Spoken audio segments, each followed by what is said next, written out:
দল নচলিব আমার দাবি দলগাঁও কংগ্রেস জিন্দাবাদ দলগাঁও কংগ্রেস জিন্দাবাদ আমার দাবি বহাল রাখো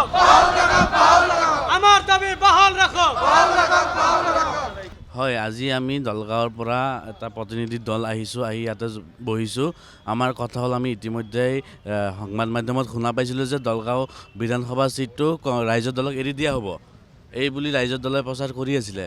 কিন্তু কংগ্ৰেছৰ পৰা কোনো মিত্ৰতা সংকেত দিয়া নাছিলে যে এইটো এৰি দিছে বুলি তো সেইকাৰণে আমি হাইকমাণ্ডক আমাৰ কংগ্ৰেছ দলৰ সভাপতি ডাঙৰীয়াক এটা কথা কাটৰ জোৰে অনুৰোধ কৰিব আহিছোঁ যে কংগ্ৰেছ দলক ৰাইজৰ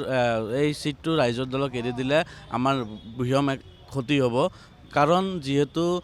দলগাঁও সমষ্টিত কংগ্ৰেছ দলৰ ভেটি বহুত মজবুত ৰাইজৰ দলৰ ইয়াতে ভেটি নাই ৰাইজৰ দলৰ যিজন কেণ্ডিডেট প্ৰক্ষেপ কৰিছে তেখেত হৈছে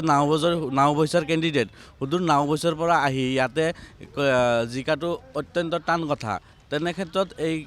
এই সিটটো বেলেগক এৰি দিয়াৰ নিচিনাই হ'ব ৱাকঅভাৰ দিয়াৰ নিচিনা হ'ব তো সেইকাৰণে আজি আমাৰ দলগাঁও সমষ্টিৰ